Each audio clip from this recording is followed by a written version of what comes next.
Welcome back to Prof E Plays. I'm Prof E, and we are picking up here with Cepheus Universal playing it solo. Now, this is a session that's going to be very, very focused on one particular task. Um, so in the last session, Wilbur, Orla, and friends uh, entered a new system, and in that system, well, actually, no, it wasn't a new system. They moved to a new planet, right, within the system that they were exploring as part of a scouting mission.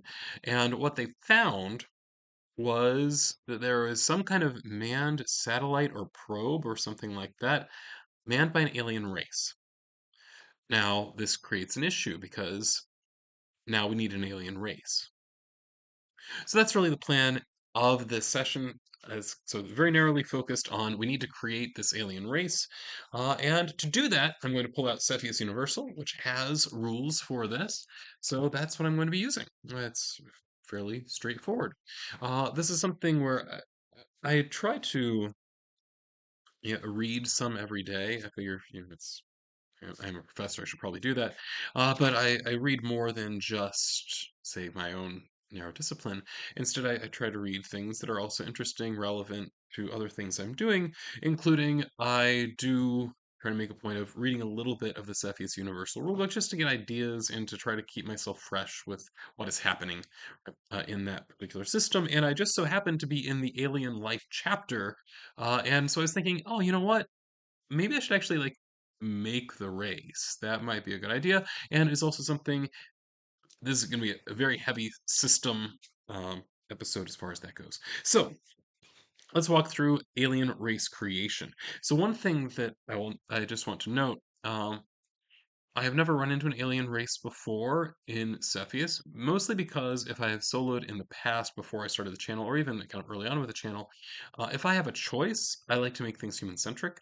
So I don't introduce aliens, uh, but now, thanks to the solo tool I'm using, aliens got introduced for me, which means now it's a necessity. If I'm going to continue following the system, which I like to do, then that's what we're going to have to do. All right, so sacrifices must be made. So the first choice that I have to make, according to the process, is this a major or minor race? Now, the big difference is that a major race is starfaring, while a minor race is based on a specific planet. Now, they might possibly have some ability to travel within, right, your star system, but you definitely are not going to be able to travel in interstellar fashion if you're a minor race. I think this is a major race because the thing is, we already explored the main world here, and there was not sentient life on it, right? So I think it makes more sense that this is probably not their home world. Instead, they came from somewhere else. So let's go ahead and get this jotted down. Okay, so first thing first, um, we need to note that this is a major race. That means they are starfaring, which makes it very possible you may encounter them again as you're exploring the subsector. So that could be kind of fun. Next thing we need to do is create the home world. So the home world is, I'm guessing, is not the desert planet that we are around. It's probably from somewhere else. So let's go ahead and just roll up the statistics here. But first, the size. There's this homeworld creation is a little bit different when you're doing it for a known alien race versus when you're doing it just for a random. Okay. All right, so here we go. So the world size is 2d6 plus 1, which is definitely different than usual. So it's going to be a size 7 world, which I don't off the top of my head remember what that is. Okay, so I'm going to look real quick. World creation. There's not too many chapters back. There it is. Okay, star system creation. World size of 7. 7. Okay, so 7 is just a little bit smaller than Earth. So it'd be a gravity of zero point 0.9 Gs or so. So a little bit smaller than Earth. So very Earth-like as far as that goes. Atmosphere is 2d6. It says if size 3 or 4, then atmosphere is 1d6 plus 1. Well, it's just 2d6. Well, that's a 10. Atmosphere is 10. Oh, well, that's interesting. Because remember, atmosphere 10, I believe, is an exotic atmosphere. It is. It is an exotic atmosphere, right? So that suggests we are going to not be biologically compatible. most likely. Now, normally they say that you can kind of move one level up or down, but exotic atmospheres are by nature exotic, right? So that's literally in the name. Yeah, so it's going to be a complicated thing, us interacting with them at all if we do. That also suggests, because my first thought, by the way, was that we know that there's this manned alien satellite or probe right around this desert planet, and we also know that there is an abandoned bunker on the desert planet itself. I assume it's probably the same alien race that had both of those, but does not seem like it would make sense if they're used to an exotic atmosphere. Okay, so let's go ahead and do the hydrographics. 8 there, except it's -2, so it'd be 6. Right, so wherever they are from, right, does in fact have some water, about a little bit over half of the planet covered in water. The population for a major race is 1d3 plus 7. Right, so I'm rolling this 1, 2 would count as 1, so it's 1. Okay. So 1 plus 7, so population of 8. That tells us that the population of the planet is going to be somewhere in the like hundreds of millions, that kind of thing. It's just 10, 10 to whatever the power is, 10 to the power of 8. Law level. Oh, wait, government. Government. So I roll a d6 first, and then I roll it again. So the d6 first, 4, that tells me I'm in the range of 1d6 plus 7. Ooh, oh wow, okay. So 1d6 plus 7, that's a really, really high number for our government. So what's a total of 13? 13 would be, let's see, let's see, 10, 11, 12, 13. So it's a D. It's a religious dictatorship. So I'm just gonna make a note here, religious dictatorship.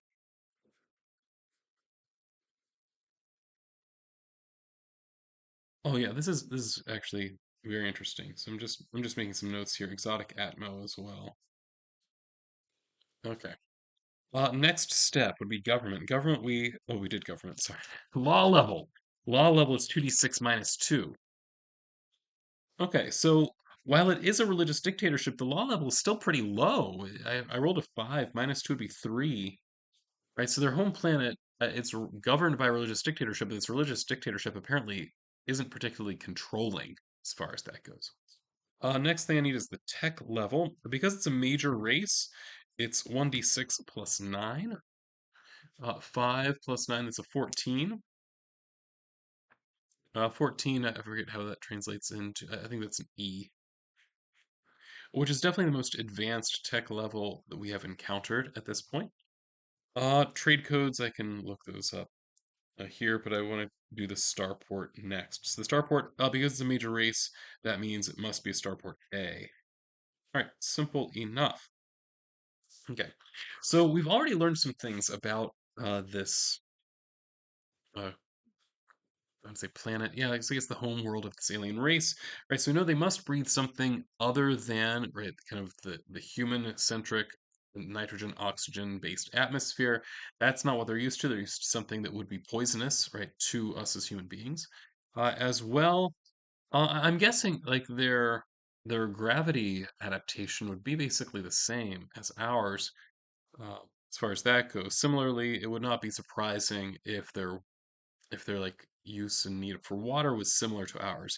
But religious dictatorship with a low law levels that suggests again uh, it's definitely religiously founded, but doesn't necessarily have a big impact on day-to-day life, even if conceptually they would agree with it being religious. Okay, I do want to look up the trade codes that can tell us a little bit more about this planet. Now, this is not the planet we're around, remember. Okay, here are our trade codes. So let's see. Are we agricultural? That would require an Atmo 4 through 9. We are not. We're not an asteroid. Desert, nope, we have too much water. Fluid oceans, Atmo 10, hydro. Okay, fluid oceans actually makes sense here. So I'm just going to mark FL there for fluid. Atmospheres rule these out. Non-industrial, nope, we're not non-industrial. Atmosphere rules that out. We're definitely not a water world or a vacuum. Okay, so that's it. So fluid oceans is what we're known for here.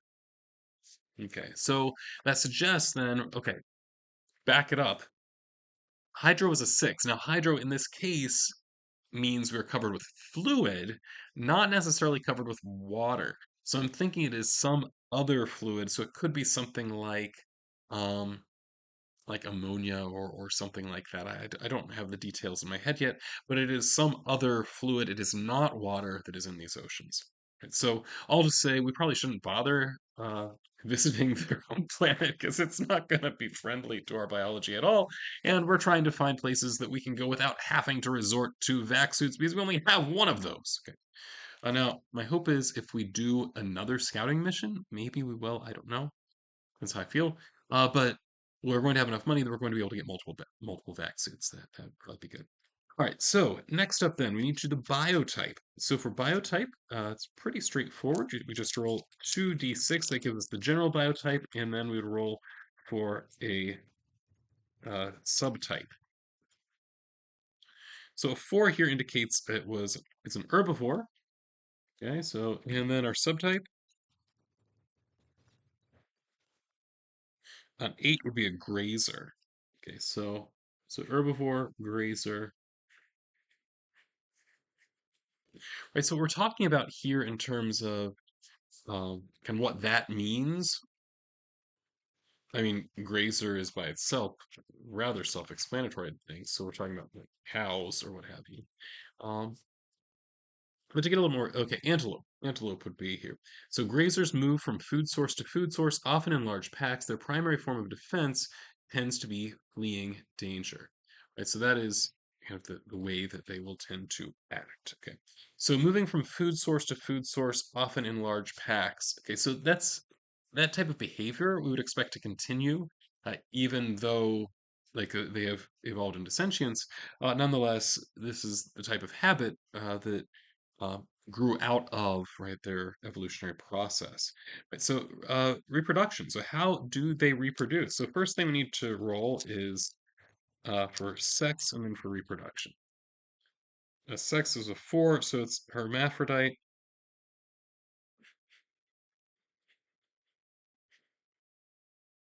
Okay, so I'm thinking hermaphroditic reproductions. That's the kind of thing you see with earthworms, right, where you have uh, both right I guess sexual organs, whatever that happens to be in this particular case, and then you would do some kind of exchange, right? So you can all can reproduce as far as that goes. So kind of again the earthworm sense. Okay, and then reproduction method one, it's external budding.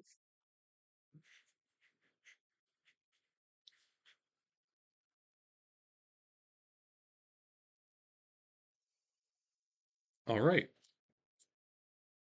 there we go. Next up then, amphibious. So is it amphibious or not? Okay, is the alien race able to survive in water as well as in the atmosphere of its home world, or is it purely aquatic? So I'm going to roll here. Okay, so this is based on the hydrographics, and then I roll. It's most likely going to be a land dweller, but if I roll a 2, then it's aquatic. If I roll 3 to 4, it'd be amphibious. 11, so very, very definitely it is not amphibious. It is, in fact, a land dweller. Okay, I don't. Oh, there it is.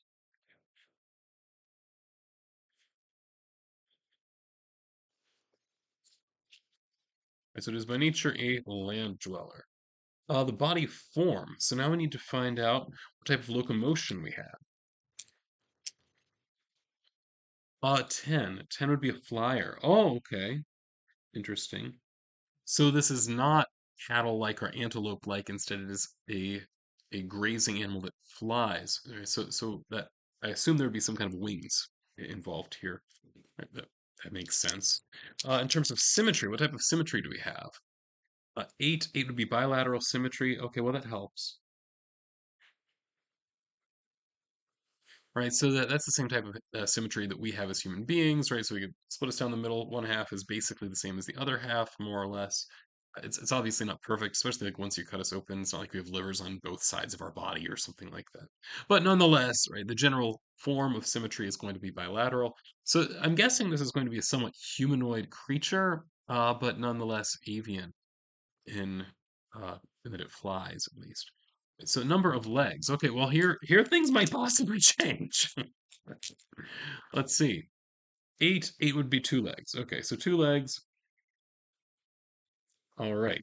Now I need size and characteristics. So size.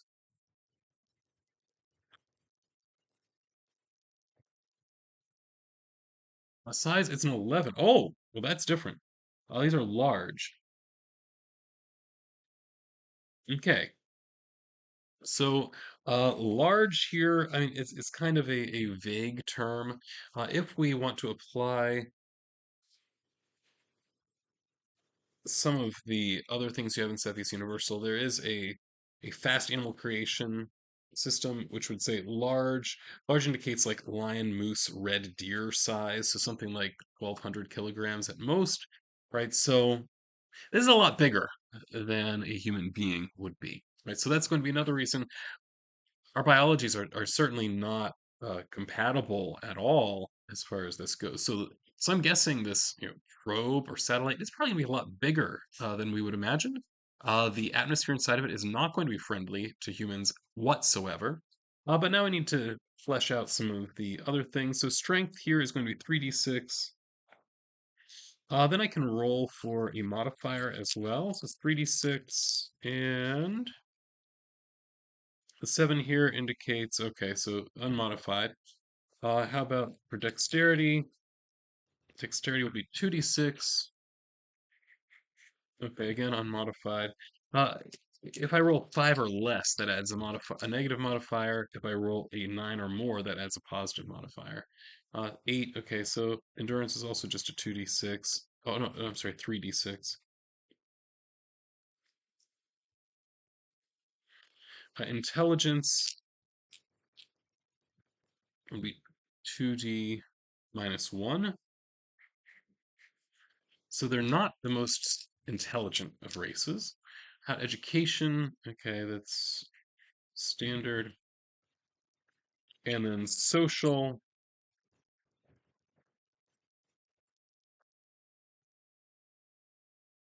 would be, okay, also just 2D. Now, I notice here, oh, I made a mistake. Okay, the biotype also provides a modifier, so as an herbivore, it's going to have strength plus 3, so it's 3D plus 3. Okay, so they're actually quite strong then compared to human beings. Social is a plus 3 as well. Right, and that makes sense given that they tended to operate as packs, sometimes very large packs, and then Dex is at a minus 2. All right, cool. Now armor, I roll 2d6 on a 12 or over. We have some, there's no way to roll over a 12 on 2d6, and like there's nothing here about modifiers for this roll. Oh, yes, there is. Okay, if an herbivore, you get a plus 2. All right. And if large, you get a plus 4. Well, do these stack would be the question. I'm going to say yes. I'm going to say yes, right? So herbivore is a plus 2, plus large is a plus 4. So it's a plus 6. So it's actually a pretty good. Yeah, definitely. Definitely. So we've got 16 then. So definitely have an armor value. Our armor value is 1d3 plus 1. So roll this. That would count as a 3. 3 plus 1. So an armor value of 4. So it has natural armor. Um, of 4. Let's see, we have natural weapon.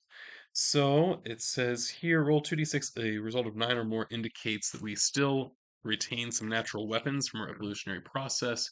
8 would not be, oh wait, and herbivore is minus 2 on this. So yeah, we don't have any natural weapons. Natural weapons, none. Um, then senses.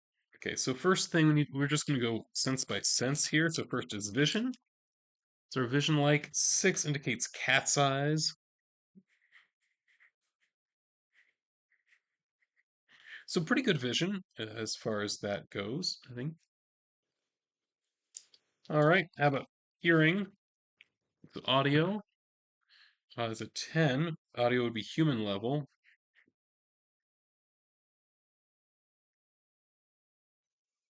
And then olfactory senses, so your ability to smell. 5 is poor.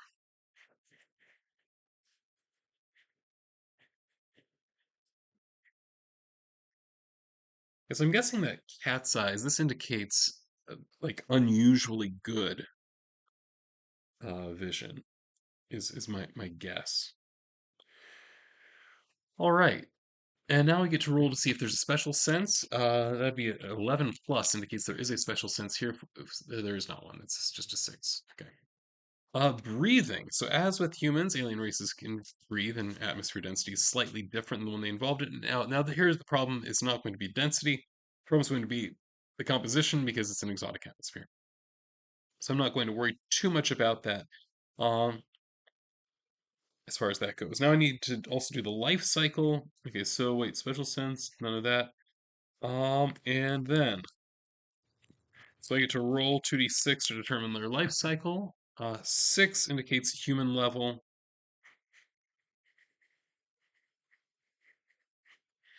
Right, so they live 80-ish years or so.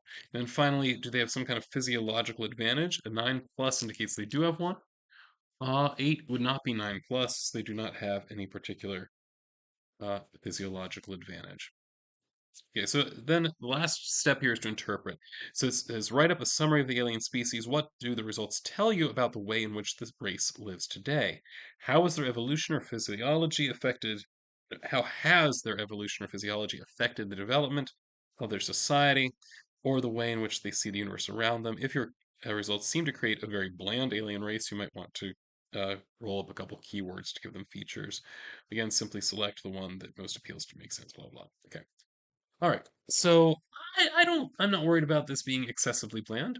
I don't think it is excessively bland because we've learned a couple things already about it, right? We know one, religious dictatorships that tells us something about, and this makes some degree of sense to me, in that it being a grazing animal, right, as it came up. So there is this groupishness and a need to hold the group together, and that is something that religion can do very well. Religion is good for social cohesion. Right, so I think that makes some degree of sense. Okay, so I'm just gonna start writing some stuff down, and I'll just talk it out as I go. I'm also gonna need a name, right, for this thing as well, but yeah, I'll come up with that later. I'll probably just use a random generator to come up with a name. All right, so actually, let's do that first. And then maybe that will provide some inspiration. So I want to say, I'm just going to do a quick search, random alien race generator. There we go. Yeah, alien species names. Awesome. Okay, thank you, fantasynamegenerators.com. See, so Evad, actually, Evad I like. So it's EVVAD.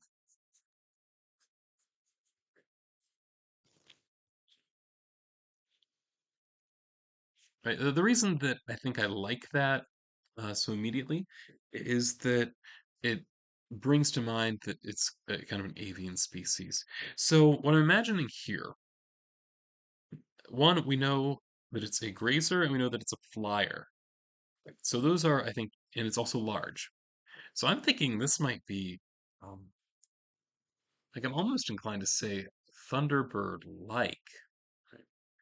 Um, except, right, rather than being a scavenger like a vulture or something like that, uh, they're not omnivores, right? So they're herbivores.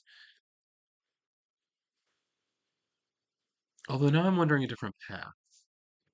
Because you could, so like the bird path is an obvious one, so it's just like, basically, birds that eat nuts and fruit, these types of things. There are plenty of these types of birds out there, right? So if they're doing this, then they would naturally have beaks that would be appropriate, right, for such activity. Now, at the same time, they're large, which I think that might actually have something to do with like the flora of the planet they're from, right? That it tended to create relatively larger fruits. Now, yeah, yeah, I think that makes sense. I think that makes sense to me.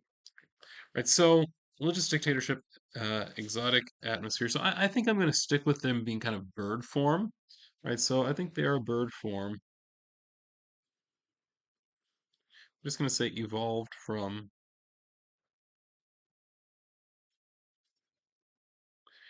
um, kind of the nut berry eating birds. Behavior wise,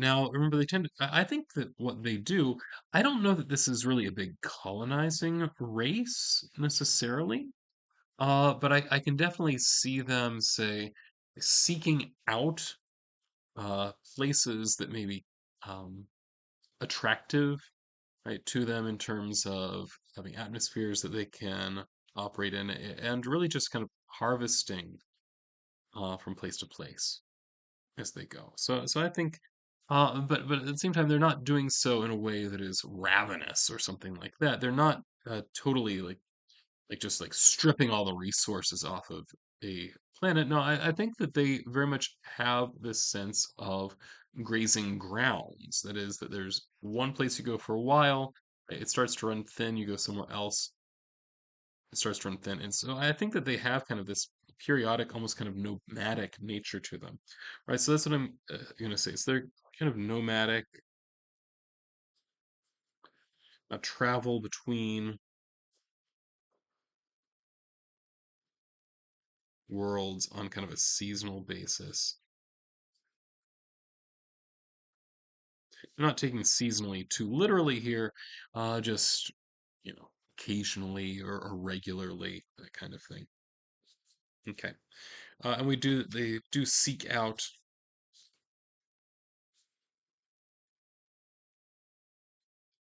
new planets that are appropriate, with appropriate atmospheres.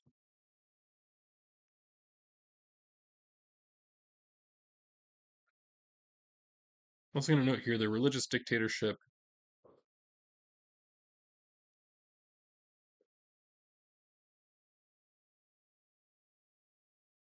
provides social cohesion,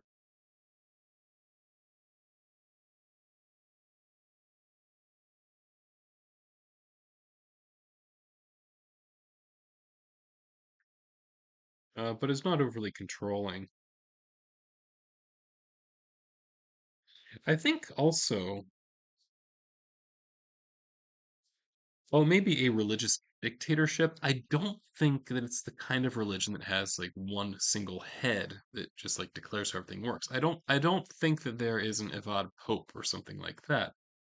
Rather, I'm imagining here that it's a religious dictatorship in the sense, right, that there's a lot of social pressure, right, to belong to whatever the Evad religion is. But at the same time, I'm imagining this religion having kind of a more dispersed quality to it. Because one thing that I think about when I think about grazing animals, large grazing animals, I do think about things like you think about an antelope, you think about I think about cattle naturally. Uh, and one thing that I think you very rarely see, right, is that there's a really rigid hierarchy here. It's not like there's a queen bee or something like that, right? So that's my guess is that if there's any hierarchy, it's relatively weak, right? So just going to say here, it's not overly controlling. So it's going to be somewhat egalitarian in its power structure,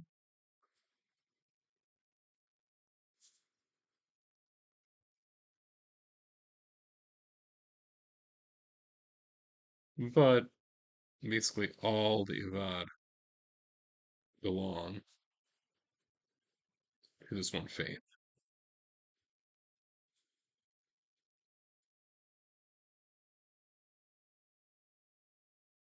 Okay. All right. I think that that sounds pretty good to me. Right. So we now have an alien race that we're going to be interacting with. Um. Oh, I didn't write down here anything about. Yeah, I do want to look a little bit more at this, just for one specific reason, and that is I want to know what their instincts are in terms of fight and flight. Right. Because that is not something that I looked at yet. Okay. So grazers. Oh, they're basically equally likely to either attack or flee. Right, so it's kind of a 50-50. All right, I do want to jot that down as well. So I'm actually going to write that here. So I'm going to say attack on 8 plus and flee on 6 miles, right? So the odds of them just hanging around are pretty slim, right? They are either going to attack us or they're going to try to get away from us. Uh, so I think that that is something that is if we're going to expect as far as that goes. All right, I think that's pretty good. That's pretty good. All right, so that is it for the session. We now have the alien race that we're going to be encountering next time that I play this. Again, I am kind of setting this on the back burner, just kind of doing it opportunistically as time happens to present itself to me. So I have no idea when the next one of these sessions is, but when it happens, we're going to encounter the. We'll find out what happens with that when the time comes. Right. So thank you very much for watching, and this is Prof E signing off.